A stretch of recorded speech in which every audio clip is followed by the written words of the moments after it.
Bom, irmãs, meu tema é um tema sempre bem desafiante, né? Porque primeiro precisamos aprender para depois ensinar os nossos filhos, não é?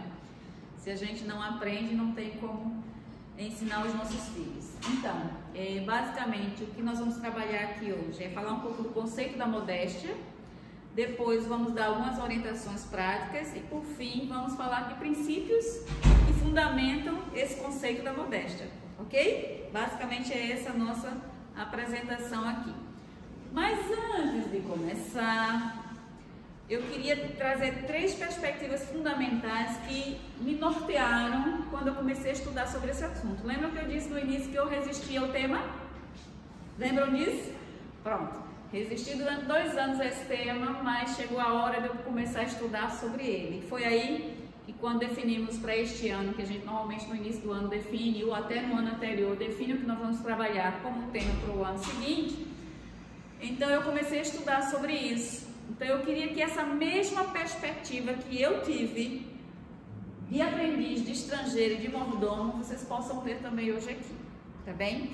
Ou seja, nós estamos aqui para aprender sobre esse tema, ainda não se esgotou, nós vamos ainda começar a estudar muito mais, a ler a Bíblia para perceber o que a Bíblia ensina, quais são os princípios, o que a gente tem errado e falhado nesses aspectos. Então, que essa perspectiva possa ser a minha e a sua também hoje, né, de estar olhando para esse tema, mas como um aprendiz. Eu vou aprender para que eu não possa ir no curso deste mundo, como a Maria Helena trouxe aqui, que a influência da sociedade é grande e a gente precisa estar atento para não ir no curso deste mundo, não é? A gente precisa ter o olhar para a Escritura e foi nesse aspecto aí que eu comecei também a ler e a estudar sobre isso. E um outro aspecto é a questão de ser estrangeiro. Na verdade, eu vou passar os 3 aqui que fica mais fácil. Então, quando eu falei em aprendiz, eu também fui olhar o livro, né, do estilista, Deus o Estilista, e de fato, para quem não leu, ele está em PDF, tem acesso, quem quiser a gente encaminha, é muito simples de vocês obterem esse livro. Também teve outros livros, como é o caso desse aqui, Santos no Mundo, os puritanos como realmente eram. Eu normalmente, quando vou falar qualquer tema, eu consulto, porque é uma referência para mim também, olhar para esses homens de Deus, como viam, né, em determinados temas. Então eu vou observar e lá também fui ver a respeito deste assunto. Também existe uma outra publicação, que é uma palestra também, Moderação Cristã no Vestir. E também, como muitos já ouviram, a Simone Quaresma, que tem falado desse tema constantemente. É só procurar vídeos sobre esse tema que ela tem falado, a mulher cristã e a modéstia. Muito importante. Pronto. Além disso, também fui atrás do nosso querido Joel Bick, onde ele tem 2 artigos muito importantes. Eu vou citá-lo aqui durante a nossa apresentação, que é Como deve ensinar modéstia aos seus filhos, parte 1 e parte 2. Então, basicamente, a minha palestra vai ser com base nesses livros e nesses artigos do Joel Bick. Foi aí que eu comecei a ler e a entender um pouco mais sobre esse assunto. Ainda não estou lá 100%, tá? Mas estou a caminho de aprender mais sobre isso. E acredito que as irmãs podem também aproveitar a ocasião que nós estamos aqui para aprender também mais sobre o assunto. A outra perspectiva que eu convido as irmãs a poder, né, pensar a respeito do assunto é que nós não somos desse mundo.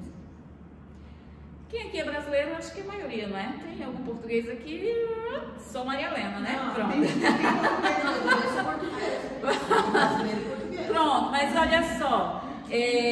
Já viram o que é ser estrangeiro, né? Forasteiro é a pessoa que vem de fora, de outro sítio, né? E vem pra cá, que foi o caso meu e de muitos, né? Eu estou há 11 anos cá. Peregrino é aquele que viaja no estrangeiro. Estrangeiro é a pessoa natural de um outro país. Nós somos naturais de outro país e estamos neste país, nós somos estrangeiros. Na perspectiva cristã, bíblica, também deve ser assim para tudo que nós vamos viver. Nós não somos desse mundo, né? Significa que nós estamos aqui num lugar, mas nós não somos dele. Às vezes a gente perde essa perspectiva, não é verdade? Pedro diz lá em 1 Pedro 2, 11 e 12. Amados, exorto-vos como peregrinos e forasteiros é o que nós somos. Esquecemos disso. Que a gente está só passando por aqui. E às vezes a gente age como se fosse este o nosso mundo. Esse mundo não é nosso. E não somos dele, né? Na verdade, tudo é nosso, né? Tudo é vosso, como é que a Bíblia diz. Então, que sois a vos abstendo das paixões carnais que fazem guerra contra a alma, não mantendo exemplar o vosso procedimento no meio dos gentios, para que naquilo que falam contra vós outros, como de malfeitores, observando em vossas boas obras, glorifiquem a Deus. Portanto, o que eu quero dizer é que essa perspectiva tem que estar presente quando a gente trata desse tema da modéstia. Nossa pátria não é esta.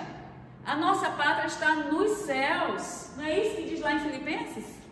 Filipenses 3,20 diz: mas a nossa pátria está no céu, com o nosso Salvador, o Senhor Jesus Cristo, e nós estamos aguardando a esperança da sua volta.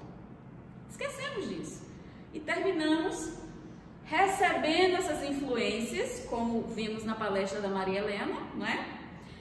Do mundo, da sociedade que é feminista. Eu nasci feminista, não sei vocês, mas eu nasci feminista.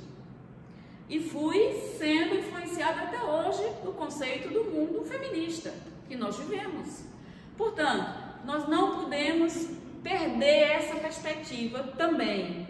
Além da perspectiva do aprendizado, que eu queria que vocês olhassem para esse assunto da modéstia, né? E a gente aprender cada vez mais e pensar o que a Bíblia nos ensina sobre isso. A outra perspectiva que eu vos convido a pensar sobre esse tema de modéstia é na perspectiva de ser estrangeiro. Nós não queremos saber o que o mundo diz, nós queremos saber o que a Bíblia diz sobre isso, porque a nossa pátria está nos céus, é para lá que nós vamos e é para lá que nós devemos nos preparar para ir. Uma terceira, que é fundamental porque eu vou trabalhar aqui hoje, que é a perspectiva da mordomia, certo? Nós vamos falar sobre filhos. Primeiro temos que aprender sobre a modéstia, nós mesmos, para depois ensinar os nossos filhos, desde pequeno, desde bebê. Por quê?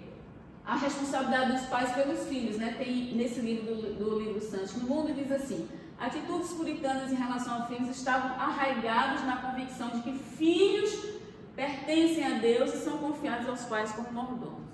Eles não são nossos, mas nós temos que, Deus nos confiou eles para entregarmos eles da forma como Ele quer.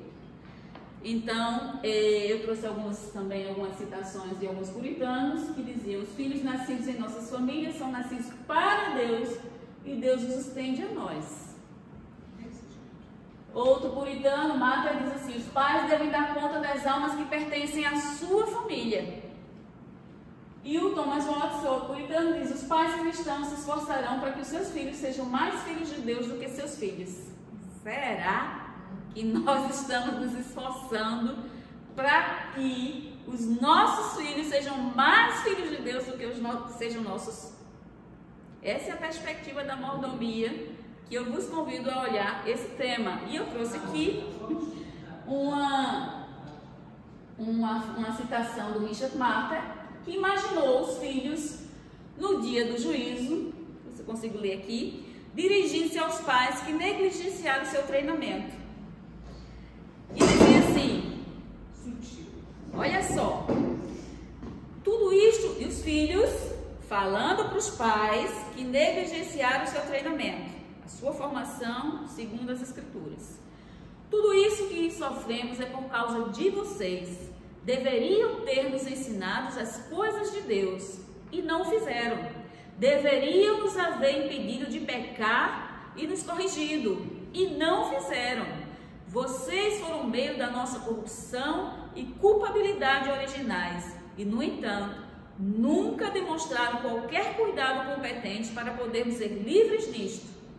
Ai de nós que tivemos pais tão carnais e imprudentes.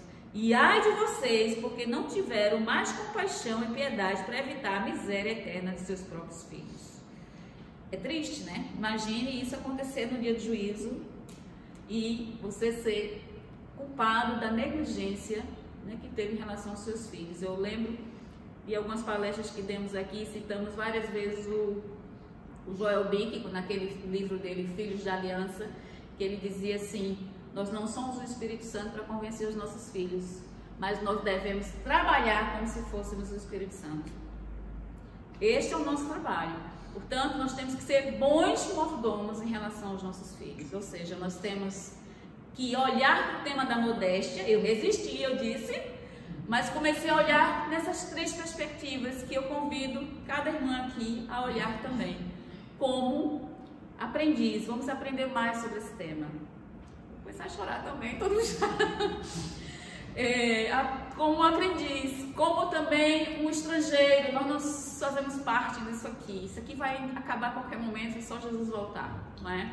E também, como mordomo, Deus nos confiou os nossos filhos, nós temos que entregá-los de volta, né? Seguindo os caminhos do Senhor, como Ele nos orientou. Trouxe para vocês um casal que nem evangélico é católico, mas são assim bem... em relação a esses temas, são bem firmes, não é? E ele vai também me acompanhar um pouquinho nessa nossa conversa em algumas questões, pra gente partir. Mas agora a gente já tá de volta. Isso mesmo, e trazendo esse tema que há muito tempo as pessoas pedem, a modéstia. Enfim, vamos falar sobre isso. Vai, começa, né? Questão da virtude da modéstia, que é sim uma virtude simples, que leva à vivência de virtudes mais complexas, maiores. E nós vamos falar da importância de se buscar essa virtude da modéstia. É isso mesmo. E ao contrário do que muita gente pensa, modéstia não está ligada somente com a saia que você usa. Tá bom? Vamos falar sobre isso? Vamos lá. Vamos lá? Vamos lá. Lembram que eu disse, nós vamos falar sobre a modéstia, quais foram os 3 pontos? Já dei a minha introdução nas 3 perspectivas que a gente vai tratar esse tema, mas o que é que eu disse que nós íamos falar sobre? Conceito, orientações práticas e princípios. Vai ser basicamente essa nossa conversa aqui. Vamos então começar com o conceito. Eu lembro que eu fui no domingo convidar os adolescentes e perguntei, vocês sabem aí o que é modéstia? Eu disse, eu sei, mas não sei dizer. Não foi isso? Pronto. Pronto, então vamos ver o conceito de modéstia, mas é importante quando a gente falar o que é, antes a gente entender o que não é. Aprendi isso muito com o pastor Augusto Nicodemos na primeira igreja. Sempre antes da gente dizer o que é, a gente dizia o que não é, fica mais fácil, não é? Porque às vezes a gente confunde aquilo que é, e aí a partir do momento que a gente começa a tirar aquilo que não é, a gente chega ao que é, não é? Portanto, nós vamos começar a dizer o que não é modéstia. Primeiro, modéstia não é um valor moda antiga. Quando a gente fala em modéstia, pensa sim, coisa do passado, do povo de antigamente, não é isso? Essa é a visão que tem. Modéstia e discrição não são valores à moda antiga, eles são padrões divinos que nos ajudam a encorajar uns aos outros as boas obras. Onde é que tem isso? Lá em 1 Timóteo 2, 9 e 10, eu acho que já leu esse texto aqui, não foi? No início ou não? Ainda não, pronto. 1 Timóteo 2, 9 e 10, da mesma forma, quero que as mulheres se vistam modestamente, aí, com modéstia, com decência e discrição, não se adornando com tranças e com ouro, nem com pérolas ou com roupas caras, marcas, né? Porque a gente que quer vestir marca, mas com o quê? Com boas obras, como convém às mulheres que declaram adorar a Deus. Portanto, não é um valor à moda antiga, é um valor bíblico, permanente, bíblico, atemporal, não é? A vida é eterna, não é? Ou seja, qual é a forma de nos vestir modestamente? Com boas obras. É o que esse texto diz, não é? Vamos lá. O que não é? Não é apenas no vestir. Às vezes, quando a gente fala em modéstia, pensa só na questão do vestir, não é? A Val vai falar sobre isso, eu não vou entrar nesse assunto, mas é no agir, no falar, em todo o nosso comportamento tem que haver modéstia, não é? O que é que diz lá no texto de 1 Pedro 3, 3, 4? Diz que o enfeite delas não seja o exterior, no frisar dos cabelos, no uso de jóias de ouro, na compostura dos vestidos, mas o homem coberto no coração do incorruptível traz-lhe um espírito manso e quieto, que é precioso diante de Deus. Portanto, comportamento, não é só no vestir. Tem que ser o nosso enfeite, é um espírito manso e quieto diante de Deus. Também não é vestir-se mal. Eu trouxe o casal que ela vai falar um pouquinho sobre isso, acho que é interessante. Isso ainda. Quando a gente começa a viver a modéstia, a gente corre um risco de assumir uma aparência feia, meio que, sabe, uma aparência desleixada, ou da velhinha beata. Nada contra as velhinhas beatas, a igreja precisa de vocês, da oração de vocês, mas às vezes você vê meninas jovens se vestindo como velhas, assim, aquelas velhinhas mesmo que... Mas aí entra também o mau gosto, né? Exato. Tem gente que tem mau gosto, tem gente que veste mal. Mas tem gente que associa a modéstia com mau gosto por causa dessas situações. E não, a modéstia, ela traz em si uma elegância. São Tomás de Aquino fala que cabe à mulher vestir-se com decência, mas com adornos que a tornem bela também, né? Até mesmo para agradar o marido, ele fala. Então, a modéstia tem a ver sim com elegância. Eu, quando comecei a me vestir de forma mais modesta, eu achei ótimo, porque eu acho elegante, eu acho feminino uma saia, um vestido, muito mais do que o uso da calça, né? O vestido, ele adorna a mulher, dá aquela coisa de um ar principesco, assim, né? Também, né? Aqui tem uma mulher, né? Com características femininas, com roupas próprias da mulher. Então ali está uma mulher. Pois, às vezes a gente olha e vê um homem, né, vestido, não uma mulher. Viu que antigamente se vestia muito mais vestidos, não é? Hoje cada vez menos saias e vestidos. Eu estava comentando com as meninas que tenho ido nos shoppings, bato o shopping inteiro procurando vestido, é a coisa mais difícil do mundo. O que você acha vestido ou coladinho no corpo, ou, né, pra que saia, né, porque é mini saia, pra que saia, pronto. Então, você só encontra isso. Então, cada vez mais se veste a mulher mais sensual ou masculiniza, né, a vestimenta da mulher. E feminiza sexualmente. E feminiza, exatamente. Então, a roupa está cada vez mais... É difícil, então. Eu até tenho conversado bastante com a Loiane, que está fazendo esse trabalho de consultoria de imagem, né? Para poder a gente ver como feminizar mais as mulheres. Nós precisamos ser mais femininas, né? No vestir. Bom, não é vestir-se mal, portanto, modéstia não quer dizer que tem que se vestir mal. Também não é um conjunto de regras. Ó, não pode isso. O tamanho da saia tem que ser 1 metro daqui, outro dali. Não é isso que a gente está dizendo, certo? Então, tem a ver com o coração, não é? Eu vou citar aqui a Roberta Macedo, que diz assim: modéstia, seja em nossas roupas, no que falamos ou em nossas atitudes, é uma questão do coração. O que está em nossos corações será evidenciado externamente em todas as áreas das nossas vidas. Portanto, a modéstia tem a ver com o que está dentro. E isso vai ser externalizado fora, aquilo que está no nosso coração, como diz lá em Mateus 12, pois a boca fala do que está cheio o coração, não é? Porque onde estiver o vosso tesouro, aí estará também o vosso coração. Portanto, modéstia tem a ver não com regras, mas com aquilo que a gente externaliza, que está dentro do nosso coração. É verdade que modéstia também não é apenas para mulher, porque quando a gente fala de modéstia, acha que é só para mulher, não é?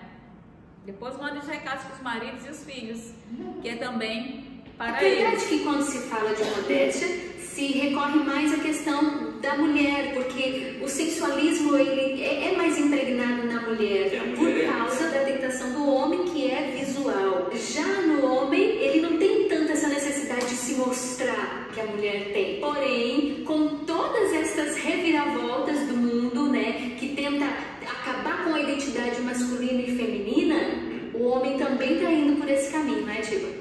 É isso mesmo, olha quem chegou aqui. Chegou um homem aqui que acordou. Oi, gente! Acordou, desceu sozinho da cama, abriu a porta do quarto e veio aqui ver o prato. Vamos comer frutinha? É gostoso demais, né? Ai, ai, ai. Me fala.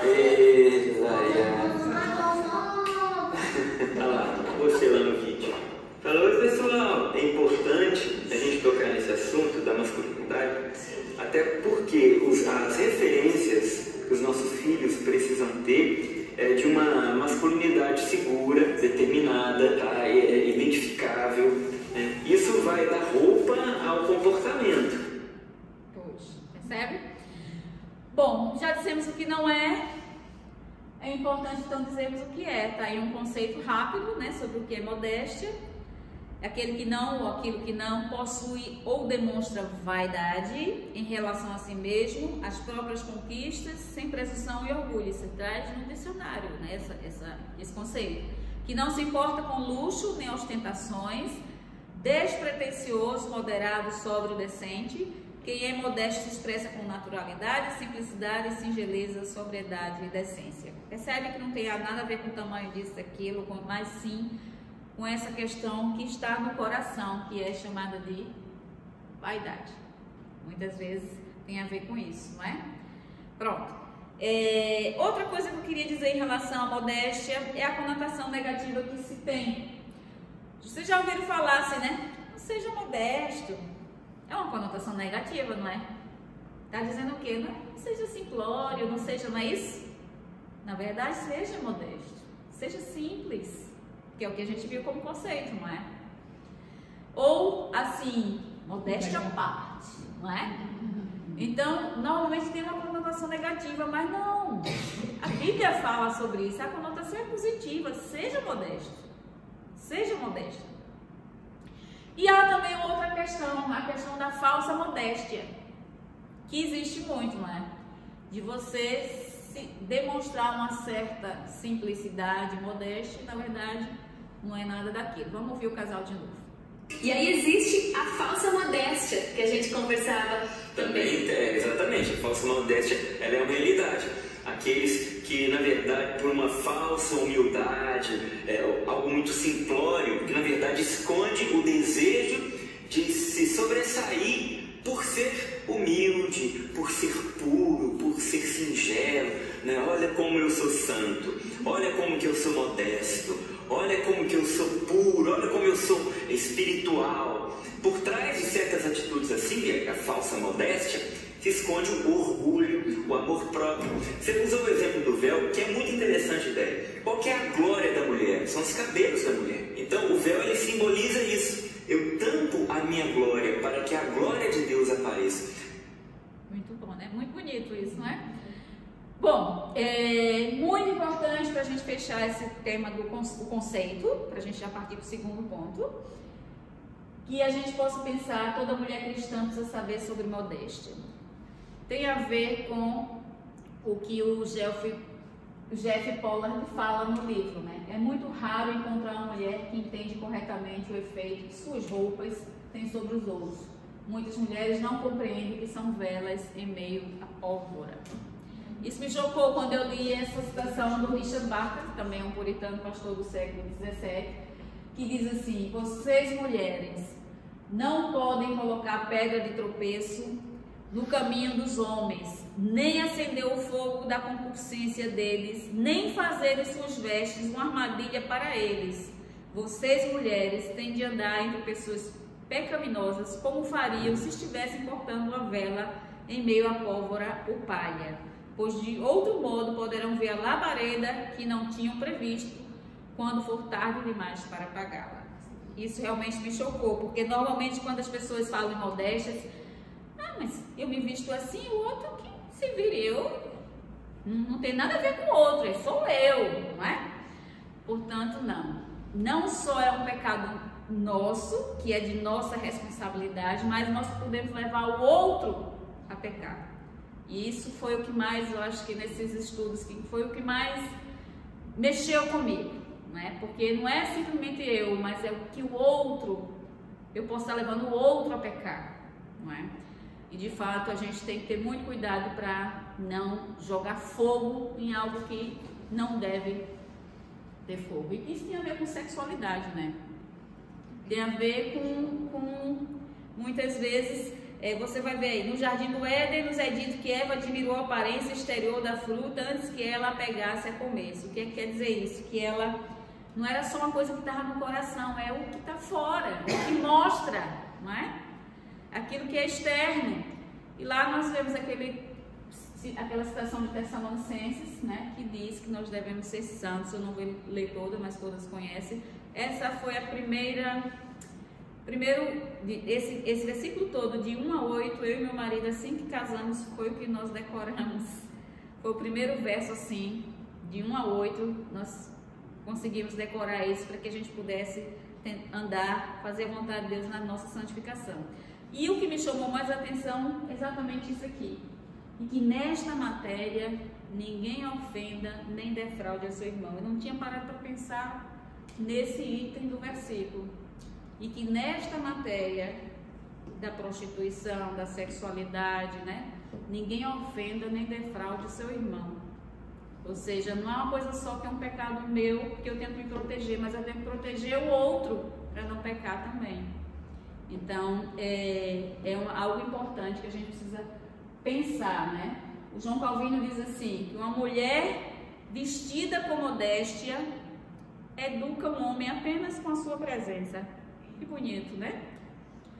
Uma mulher, vou ler de novo, vestida com modéstia, educa um homem apenas com a sua presença. Isso para mim foi o que me chamou mais atenção quando eu comecei a estudar sobre esse assunto, que não é só comigo, é com o meu próximo, que eu tenho que ter esse cuidado, esse zelo para ele não pecar. E às vezes nós vemos nas igrejas, né, mulheres, nós chegamos com roupas decotadas, curtas, etc, e provocamos o outro, né? Isso nós temos que ter cuidado. Bom, passamos do conceito para a segunda parte, que são algumas orientações práticas, lembram? Conceitos, orientações e princípios. Estão atentas. Pronto, então orientações práticas. Eu vou dar 3 orientações simples, muito simples. Cuide, examine e ensine. 3 coisinhas práticas que nós precisamos estar atentos. Cuide, examine e ensine. Vamos falar do cuidado? Eu trouxe aqui uma figura meio controversa para os portugueses, não é? Que é o Salazar, mas ele disse uma coisa que é verdade.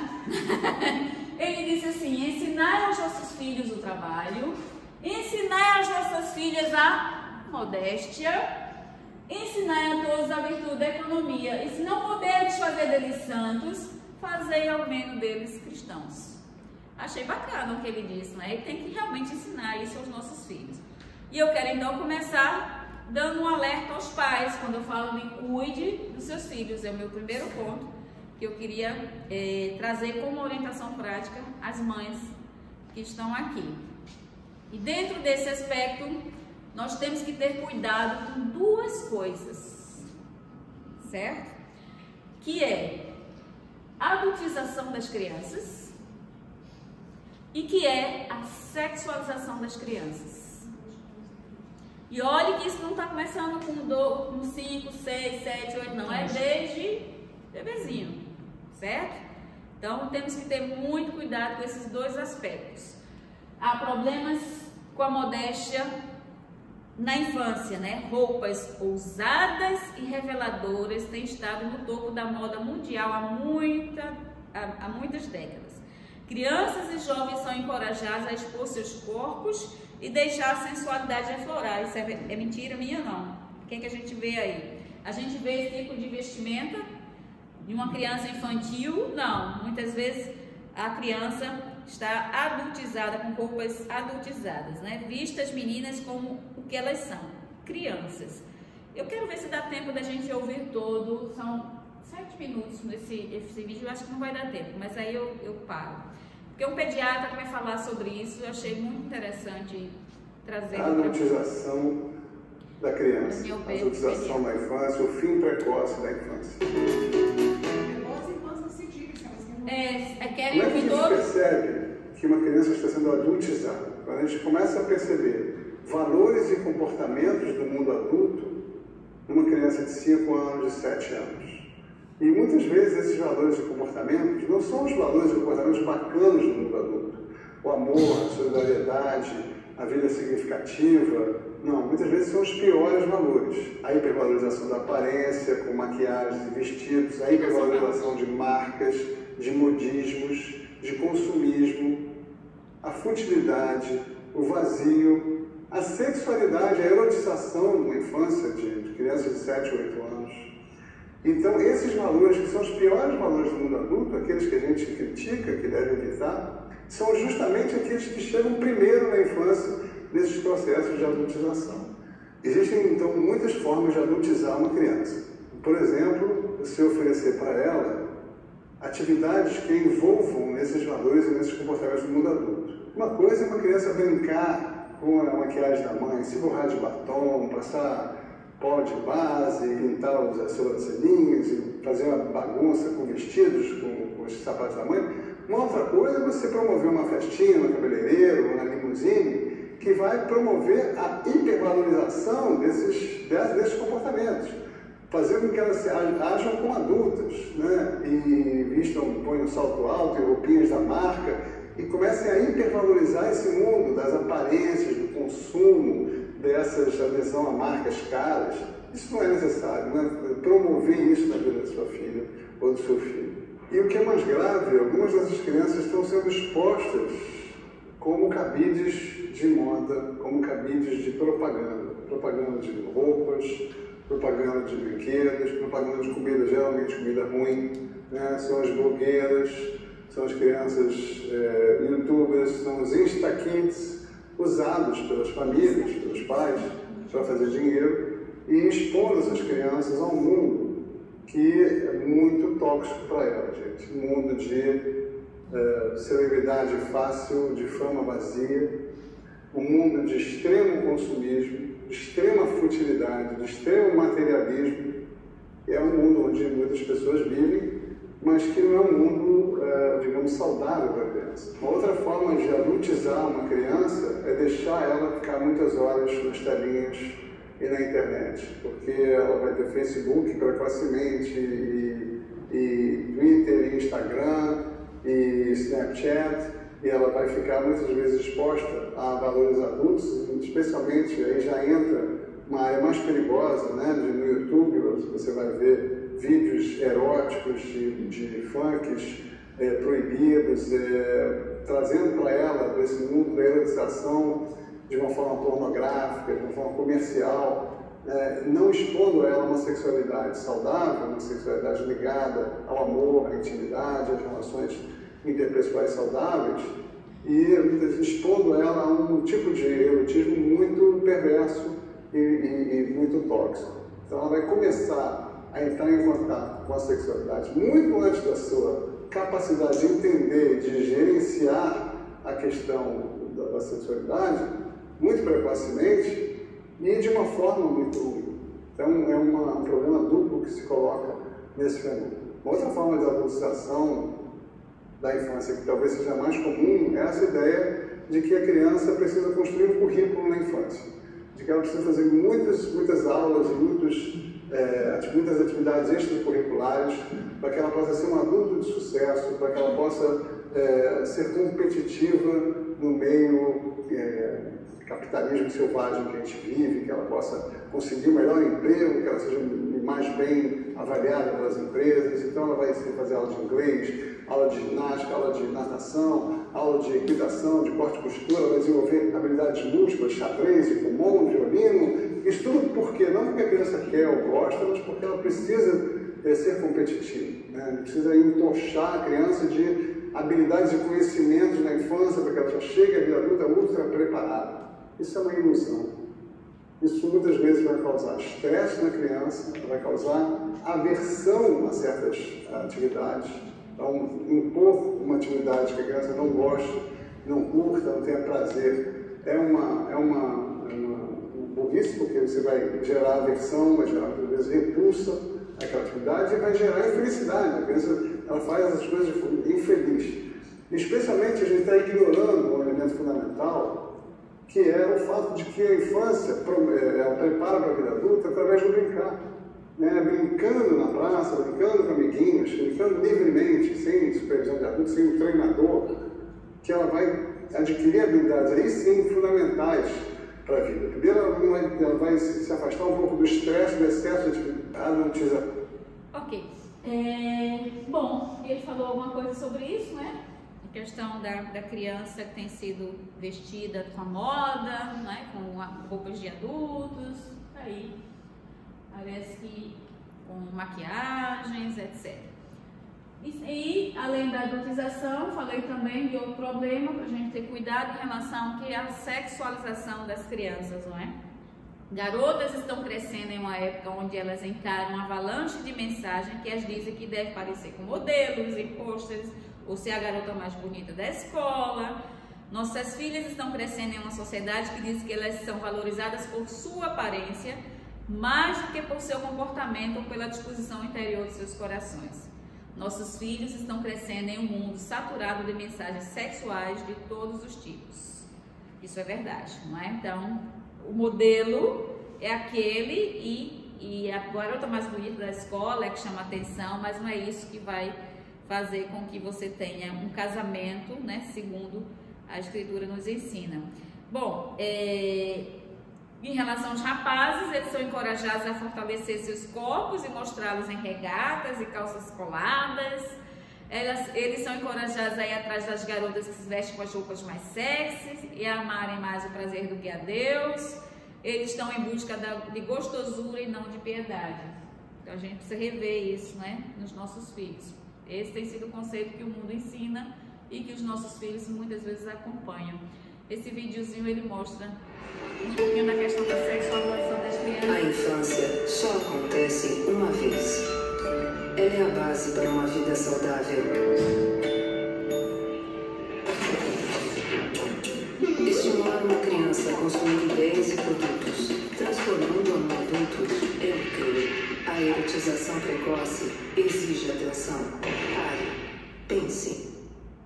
Erotização precoce, né? A gente tem visto muito esse incentivo nas escolas portuguesas. Infelizmente, a Maria Helena tem denunciado algumas coisas, não é? Dentro dos seus livros, é o que tem acontecido.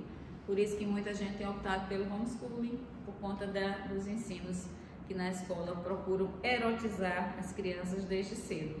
E aqui é muito interessante, um estudo que descobre lojistas que comercializam roupas inadequadas para meninas pré-adolescentes. Um estudo recente mostra que cerca de 30% dos modelos de roupas produzidas pelas empresas norte-americanas, voltadas para o público pré-adolescente, foram projetadas para sexualizar. Já pensaram nisso? Há uma intenção, não há nada inocente nisso.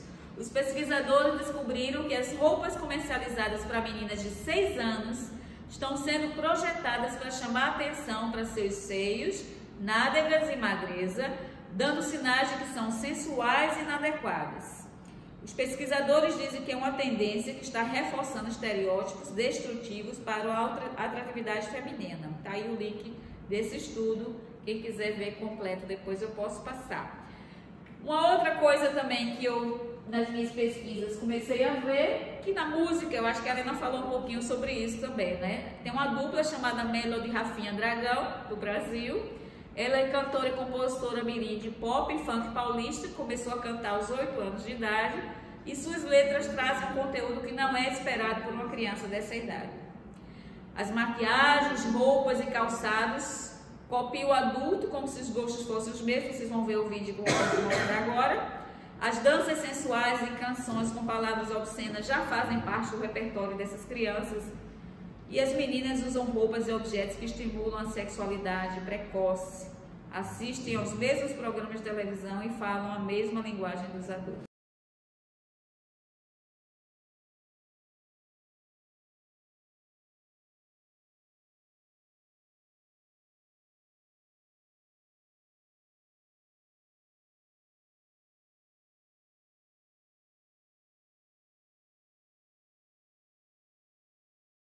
Casal romântico, uma criança de 10 anos de idade.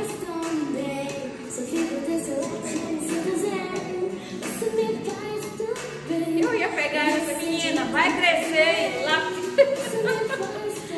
Pronto, eu não vou botar a música toda se vocês forem ouvir, mas já é uma tragédia. Portanto, a minha primeira orientação prática é essa: tenham cuidado. Porque isso está dentro da nossa casa, da televisão, da escola, a todo lado. Né? Há uma intenção clara, né, de adultizar as crianças, de erotizar, sexualizar as crianças desde cedo. Portanto, a gente tem que estar atento ao que está ao nosso redor. Segunda orientação prática, examine. A primeira foi cuide. A segunda, examine. E aqui eu vou trazer e vou pedir ajuda a vocês. 10 perguntas que o Joel Bick coloca, que irão ajudar a nós e a nossos filhos a examinar as suas intenções, não é? Então, Joel Bick diz assim: ao ensinar nossas crianças se estão sendo modestas, o caminho mais direto é chegar aos motivos dos seus corações. Perguntar as seguintes questões pode ajudar seu filho ou filha e mesmo você a avaliar o que ele ou ela pensa sobre modéstia. E aí nós vamos apenas ler rapidamente essas 10, que são 10, é muito. E eu vou pedir para cada um a ler uma dessas questões, tá certo? Vou começar então aqui. Você está se sentindo... A primeira questão é, primeira pergunta, você está se vestindo modestamente por amor a Cristo? Pode ler, Márcia, dá para ler aí? Amor a Cristo, eu acho que não. Não, fica pertinho. Amor a Cristo deve ser nosso primeiro motivo em todas as áreas da vida cristã. Continue até o fim. Colossenses 3,17 diz: e tudo o que fizerdes, fazei no nome do Senhor Jesus.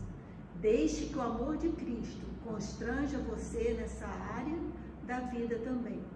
Diga como João: nós o amamos porque ele nos amou primeiro. 1 João 4,19. De modo que, por amor a ele, você queira obedecer os seus comandos, para andar modestamente diante dele em pureza semelhante à de Cristo. Primeira pergunta para examinar o nosso coração: você está se vestindo modestamente por amor a Cristo? Segunda pergunta, pode ler, Mari? Você está lembrando em sua vestimenta que se você é crente, você é templo do Espírito Santo? Consegue ler, Mari? Não? Então, Mônica.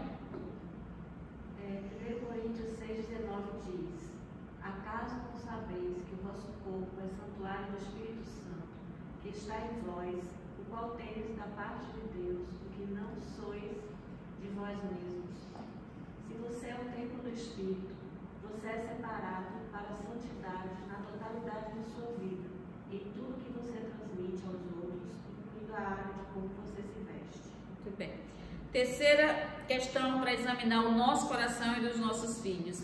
Agora aqui ficou meio... Não sei se vai conseguir ler, Maria Helena. Consegue, né? Pronto. Maria Helena, você está se vestindo para conseguir a atenção de outras pessoas? Não é errado que uma mulher queira estar bonita. Ela é criada na imagem de Deus e mulheres foram dotadas com um senso de beleza. Mas existe uma diferença entre a beleza natural que irradia de uma mulher e a beleza fabricada. Quando a beleza de uma mulher é mais dependente da sua escolha de roupas, corte de cabelo ou quantidade de maquilhagem que ela tem no seu rosto, ao invés de permitir que essas coisas complementem a sua beleza, ela tem uma beleza fabricada. O adorno de uma mulher é para ser principalmente aquele que Deus lhe deu. 1 Pedro 3,3. Beleza fabricada é satisfeita com o propósito de atrair a atenção. Se uma garota se veste com a intenção de chamar a atenção de garotos, ela não está a ser modesta. Muito bem. Quarta pergunta. A sua vestimenta... Ai, não sei, agora não vai dar para ver, não. Ele desconfigurou. Deixa eu só pegar aqui. Deixa as perguntas, Sibeli. Só aqui para... Foi pior. Pronto, deixa. A sua vestimenta reflete o seu amor pelos outros. Lê só o que dá para ler aí. Val, por favor. Você deseja preservar a pureza deles, assim como a sua? Romanos 13,10 diz: o amor não pratica o mal contra o próximo, de sorte que o cumprimento da lei é o amor. Quando você se veste imodestamente, você percebe que, aos olhos de Deus, você será quase que certamente culpada por provocar luxúria em um razoável número de homens, incluindo homens tementes a Deus, que sofrem com a sua própria consciência. Concupiscência, desculpa. Não diga: se o meu vestido tem provocado luxúria nos homens, isso é o problema deles. Essa atitude é simplesmente antibíblica. Você está dizendo que você não é responsável pelas pedras de tropeço moral que você coloca no caminho dos outros. O puritano William Gurnall diz que se Paulo não comia carne, sacrificava aos ídolos para não ofender seu irmão. Com certeza, uma jovem temente a Deus poderia não usar roupa imodesta para não ofender seu irmão em Cristo. Muito bem. Quinta questão. Sua aparência exterior diminuiria o valor da sua aparência interior? Pode ler? O que queremos dizer é se um estranho a visse, sua aparência tiraria a atenção da sua beleza interna? Um garoto iria querer falar com você meramente por causa do jeito como você se veste, ou o seu vestido reflete um caráter mais profundo que a superfície da aparência revela? Uma mulher cristã deve almejar que sua aparência exterior direcione outras pessoas para o seu caráter ou personalidade. Se ela afirma ser cristã, mas está procurando sua segurança na beleza exterior, ela não está se vestindo de modo que reflita sua disposição interior. Ela não está segura de ser uma filha de Cristo, está buscando a aceitação do mundo. Muito bem.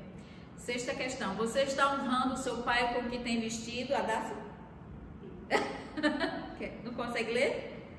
Não? Então, Ivone. Outra filha. Pronto. A filha da Mônica. Gabriela. Existem muitos pais do nosso mundo hoje que infelizmente não têm uma posição de autoridade na vida de suas filhas. Mas Deus instituiu a família e o pai como o cabeça da família, deve se preocupar e proteger aquele sobre ele. Nossas filhas devem dar aos seus pais, ou talvez os pais precisem tomar autoridade para ajudá-la a discernir o que é vestimento moderno e o que não é. Nossas filhas, especialmente as adolescentes, talvez nem sempre pensam racional ou puramente. O conselho de um pai pode ajudar nossas filhas a focar novamente suas intenções e motivos. Um pai deve manter sua liderança dada por Deus sobre suas crianças. Os pais não devem ter medo de dizer não às suas filhas se eles pensam que o que elas estão usando é imodesto. Parece que muitos pais negligenciam suas filhas, assim como fazem com suas esposas, retendo afeto e elogio e somente se pronunciando quando tem algo pedindo por repreensão ou correção. Tais homens não percebem que eles confiscaram sua autoridade muito antes de se sentirem convocados a exercê-la. Muito bem. 7. Estaria tudo bem se sua mãe usasse isto? Quer ler, Adassa? Essa pergunta soa absurda. Soa absurda e, infelizmente, algumas mães usam sim roupas imodestas. Mas pode ser uma boa pergunta para fazer a sua filha. Isso porque devemos ver nossas mães como mais sábias, mais experientes e piedosas. Paulo exorta mulheres jovens a aprender com as mais velhas. Tito 2:1-5.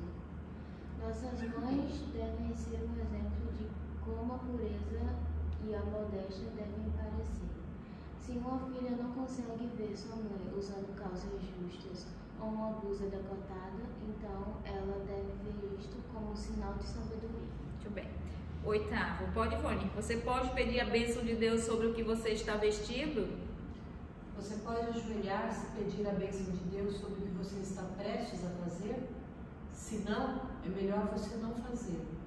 Podemos aplicar isso ao vestir bem, como a muitas outras coisas. Você pode ajoelhar-se e pedir a bênção de Deus sobre o que você está vestindo? Se não, é melhor não vestir. Esté pode ler? Vocês jovens mostram pelo seu vestir, o seu agir, que vocês valorizam a modéstia bíblica? Como pais e mães, devemos também ensinar a modéstia aos nossos filhos. Devemos encorajá-los e valorizá-los a praticá-la em sua conduta e escolha de roupas. Devemos nos esforçar para promover neles um senso da verdadeira beleza, para que os filhos procurem mulheres piedosas como suas amigas e, enfim, como suas esposas. Como pais, devemos dar o exemplo aqui para nossos filhos, para que eles vejam essas virtudes modeladas em nós. Iremos enfrentar uma batalha trabalhosa e perdida com nossos filhos se eles não compartilharem dos mesmos valores e viverem pelos mesmos princípios de modéstia. Muito bem. O último, o Yuna pode ler? Como suas roupas trazem glória a Deus? Paulo nos diz, se comendo ou bebendo ou fazendo qualquer outra coisa, devemos fazer tudo para a glória de Deus. E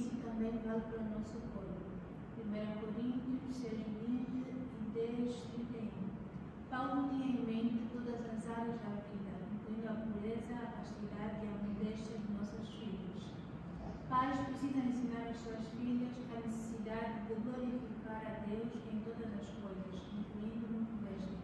Se uma filha não pode dizer como suas roupas, em específico, trazem glória para Deus, ela não deve estar pensando a partir de uma perspectiva eterna.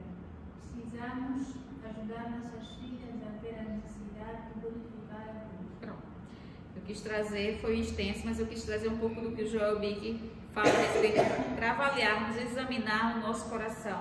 Então, se pudermos responder aquelas questões, não é? Por isso que eu trouxe esse versículo aqui: sonda-me, ó Deus, e conhece meu coração, prova-me e conhece os meus pensamentos, vê se há em mim algum caminho mau e guia-me pelo caminho eterno, nessa área também. Vamos pedir a Deus que nos sonde e nos examine, para que a gente não caia no caminho mau. Por fim, a terceira orientação: ensine a criança, né, que ela lá na frente pode não se desviar do caminho que você ensinou, não é? Então, como ensinar a modéstia aos nossos filhos? Nós colocamos aqui como é que nós podemos encorajar nossas filhas e filhos em direção à modéstia. Essas orientações práticas. Primeiro, eu preciso ensinar a redefinir os seus conceitos de acordo com o Evangelho. Conceito de beleza, conceito de moda, conceito, né, de ser bonita, de ser mulher. Todos esses conceitos vão ser redefinidos com o óculos do Evangelho, né? Nós temos que olhar para o Evangelho e ver o que é que a Bíblia ensina a respeito desse assunto. E aí sim nós vamos redefinir de acordo com o que o Evangelho ensina. Mostra que Jesus Cristo é aquele que define a verdadeira beleza. Não a sociedade, a moda, o mundo, não é? Mas sim Cristo. E que essa verdadeira beleza é encontrada em tudo que reflete a glória de Cristo. Treine seus filhos com a ajuda do Espírito Santo a acreditar nas palavras da Bíblia, mais do que em si mesmos, seus pares, no mundo, nos colegas, na escola. Então, treine seus filhos para depender do Espírito Santo e confiar no que a Escritura diz. Ensine a seus filhos sobre a verdadeira beleza. Eu acho que esse é o principal ponto da palestra, do que nós trabalhamos até agora, que a gente precisa pensar. Será que nós temos ensinado aos nossos filhos sobre o que de fato é a beleza? Ou será que é o mundo que tem ensinado aos nossos filhos, né, sobre a verdadeira beleza? E aí nós vamos entrar no terceiro ponto, que são os princípios que fundamentam todas essas orientações e tudo que a gente conversou até agora. Tem a ver exatamente com a questão da beleza, porque a beleza física na Bíblia, nós vamos ver qual é, e qual é o peso disso que a Escritura dá a isso. A beleza que interessa ao Criador e a beleza de Cristo. É sobre esse assunto que nós vamos finalizar a nossa palestra. Primeiro, vamos falar sobre a beleza física na Bíblia. Esse versículo diz o quê? Que é o versículo da palestra, né? Das conferências. Que enganosa é a graça e vã a formosura, mas a mulher que teme ao Senhor, essa será louvada. Enganosa e vã é a formosura. Formosura é beleza, não é? É o mesmo que dizer, é enganosa a beleza, esta que nós temos aí sendo, né, veiculada pelo mundo, não é? E vã a formosura. Mas sim, a mulher que teme ao Senhor, essa será louvada. Algumas mulheres vão passar 30 minutos a 1 hora se preparando externamente para a igreja, não é verdade? O que aconteceria se todas nós gastássemos a mesma quantidade de tempo nos preparando internamente para a igreja, com oração e meditação? Imagine que às vezes nós gastamos em frente ao espelho, se gastássemos o que nós gastamos em frente ao espelho ou em outras atividades para nos ficar mais bonitos, se gastássemos em oração, não é? Porém, a beleza segundo Cristo, né? Porém, o Senhor disse a Samuel: não atente para a sua aparência, nem para a grandeza da sua estatura, porque o tenho rejeitado. Porque o Senhor não vê como vê o homem, pois o homem vê o que está diante dos olhos, porém o Senhor olha para o coração. Então, mais um aspecto que nós damos muito valor à beleza física, né? Mas o Senhor vê o coração. Que tipo de beleza, então, interessa ao Criador? Está lá, 1 Pedro 3,4, a gente já leu, né? Que é o espírito manso e incorruptível, né? E aqui tem um outro texto lá em Isaías, que também fala da beleza, que não havia em Cristo nem beleza nem formosura, não é? Lembra desse texto lá em Isaías? Porque foi subindo como renovo perante ele, como raiz de uma terra seca, não tinha beleza nem formosura. E olhando nós para ele, não havia boa aparência nele. Em Cristo, para que o desejasse, ele era desprezado, mas rejeitado entre os homens, homem de dores e experimentado nos trabalhos. E como um homem de quem os homens escondiam o rosto, era desprezado, e não fizemos dele caso algum. Verdadeiramente ele tomou sobre si as nossas enfermidades e as nossas dores levou sobre si. E nós o reputávamos por aflito, ferido de Deus e oprimido. Qual é a beleza de Cristo? Será que é esse tipo de beleza que nós temos buscado? É a beleza física ou é a beleza de Cristo? É isso que nós precisamos refletir para que a gente possa também ensinar aos nossos filhos. Sabe o que é que o Evangelho faz? E aí eu achei muito bonito o que Joel Bick diz. O Evangelho casa a beleza de Cristo e a nossa feiura. Ele nos redime de nossa feiura e nos dá a beleza de Cristo. E aqui eu trouxe o testemunho de Jonathan Edwards, que diz assim: desde aquele tempo comecei a ter uma nova compreensão e novas ideias sobre Cristo, sua obra redentora e a maravilha do seu plano de salvação. Uma doce sensibilidade vinha à minha alma, de vez em quando, e eu exultava na meditação sobre isso. Tinha grande desejo de passar meu tempo a ler e meditar sobre a beleza e o esplendor de Jesus, a excelência de sua pessoa e o caminho da salvação pela graça. Não encontrava quaisquer livros tão agradáveis como aqueles que tratavam desses assuntos. As palavras de Cantares 2:1 me deleitavam. Eu sou a rosa de Saron, o lírio dos vales. Parecia que este verso expressava a formosura e o encanto de Cristo. Mas se estava alegre em sentir-me tão bem, não me sentia satisfeito. Havia nelos profundos da alma para Deus e seu Filho, por mais santidade. Às vezes meu coração estava tão cheio que quase se arrebentava. Isto me trazia à memória o que dissera o salmista: a minha alma está quebrantada, que quase de desejar. Sentia tristeza em não ter voltado para Deus mais cedo, para ter tido mais tempo de crescer na graça. Gastava horas em pensar sobre as coisas divinas, muitas vezes andando pelas florestas e lugares solitários, em meditação, comunhão e súplicas a Deus. Em qualquer lugar onde estivesse, petições de minha alma subiam ao trono. A oração me era tão natural como respirar e um modo de satisfazer meu coração ardente de amor. O deleite que agora sentia nas coisas de religião era bem mais diferente daquele que experimentava na meninice, como um cego antes de enxergar, não tendo noção de cores tão belas e agradáveis. O gozo agora nas meditações espirituais era mais puro e mais íntimo, mais completo. E eu destaquei aqui exatamente essa parte que ele diz, não é? Tinha grande desejo de passar meu tempo a ler e a meditar sobre a beleza e o esplendor de Jesus. Conclusão: modéstia tem a ver com humildade, né? Nós podemos ver isso na beleza de Cristo, né? Que é a sua humildade. O maior exemplo de humildade vem do próprio Jesus, diz lá em Filipenses 2:7. Ele é o nosso padrão de beleza, né? E também é o nosso padrão de modéstia. Ele é a fonte de toda beleza.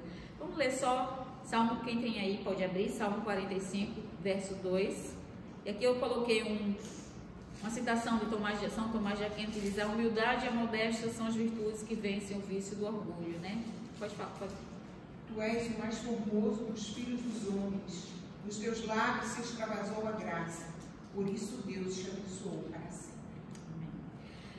Bom, precisamos então, para finalizarmos, encorajar os nossos filhos a ter uma visão bíblica e apropriada da beleza. Eles não têm, porque eles são bombardeados com o que o mundo ensina a respeito disso, né? Nós temos que ter esse zelo e esse cuidado. E eu quero concluir com essa poesia belíssima, né, da Blind Line, que declama o poema A Perfeição da Beleza. Vocês vão ver que é de um álbum aí sobre os atributos de Deus. E aqui a gente conclui.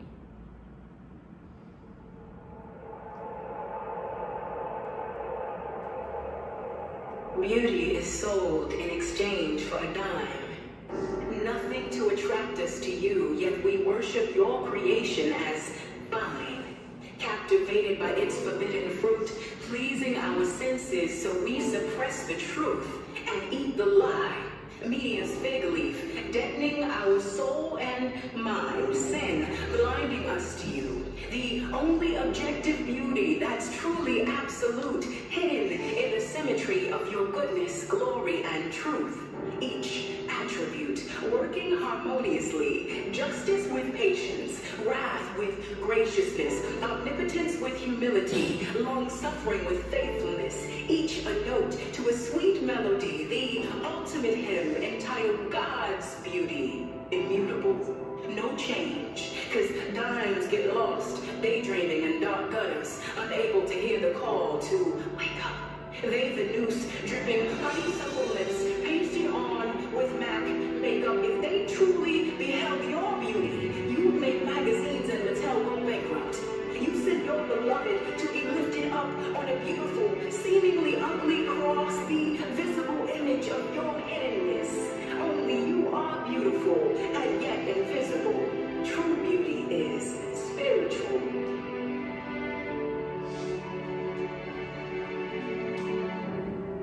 Therefore, sanctify our worldly minds. Your complexion is unappealing to lustful eyes. Besides, apart from new birth in Christ, sinners beholding your holy beauty would die. Therefore, beauty residing in the eye of the beholder is a lie.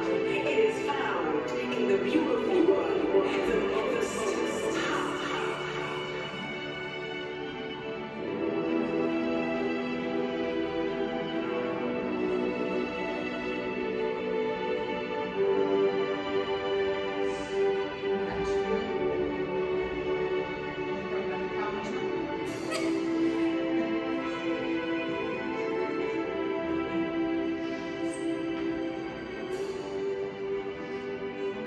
A verdadeira beleza é espiritual, só encontramos em Cristo. Que Deus tenha misericórdia de nós.